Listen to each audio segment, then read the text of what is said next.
Zee 24 तास एक पाऊल पुढे। मुंबई महापालिकेच्या शालेय विद्यार्थ्यांना देण्यात येणाऱ्या 26 मोफत वस्तूंमध्ये भ्रष्टाचार झाल्याचा आरोप मनसेनं केलेला असताना महापालिकेच्या शालेय विद्यार्थ्यांना देण्यात येणारे बूट आणि मोजे 17,27,70,000चं कंत्राट मंजूर करून देण्यात आलेले आहे। हे बूट आणि मोजेही बाजारभावापेक्षा चढ्या भावानं विकत घेतल्याचा मनसेनं पुन्हा एकदा आरोप केलाय। मुंबई महापालिकेच्या 4.5 लाख विद्यार्थ्यांसाठी बूट आणि मोजाचं कंत्राट स्थायी समितीत मंजूर झालंय।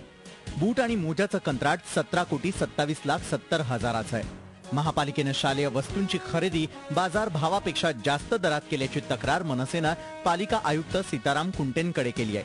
एमआरपी पेक्षा जास्त दरात खरेदी केलेल्या 182 कोटींच्या कंत्राटाची आर्थिक गुन्हे अन्वेषण विभाग, अँटी करप्शन आणि केंद्राच्या व्हिजिलन्स विभागाकडे मनसेनं तक्रार केलेली असताना हे बूट आणि मोजाचं कंत्राट स्थायी समितीत मंजूर झालंय।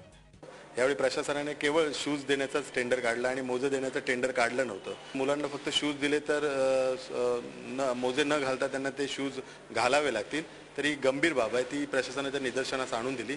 त्यामुळे प्रशासनाने निर्णय दिला की ज्या विभाग पातळीवर मोजे खरेदी करण्याचे अधिकार विभाग पातळीवरच्या अधिकाऱ्यांना देण्यात आलेले आहे। हे बूट आणि मोजेही बाजार भावापेक्षा चढ्या भावानं विकत घेतल्याचे आरोप करत मनसे आक्रमक झाली आहे। मागच्या वेळेपेक्षा या वेळेला शूजचे रेट 4.5 कोटींनी कमी आहेत, असं असून सुद्धा ते मार्केट दरापेक्षा जास्ती रेट आहेत आणि एवढं सगळं दाखवून पण लोक प्रस्ताव मंजूर करतात। खरोखर म्हणजे अतिशय निर्लज्जपणा आहे, दुसरं काय याला शब्द नाही आहे। याच्या आधीच्या याला विरोध केलेला, यालाही आमचा विरोध राहील। मुंबई महापालिकेकडून शालेय विद्यार्थ्यांना देण्यात येणाऱ्या मोफत 27 वस्तूंची खरेदी बाजार भावापेक्षा जास्त दरात केल्याची तक्रार मनसेनं महापालिका आयुक्त सीताराम कुंटेंकडे केली आहे। मनसेच्या या तक्रारीची दखल घेत पालिका प्रशासनानं 27 वस्तूंच्या बाजार भावाचं पुन्हा सर्वेक्षण करण्यास सुरुवात केली आहे। त्यामुळे स्थायी समितीत मंजूर झालेल्या अहवालानंतर आयुक्त कोणता निर्णय घेतात हे लवकरच स्पष्ट होणार आहे। झी 24 ताससाठी हेमंत बिर्जे, मुंबई।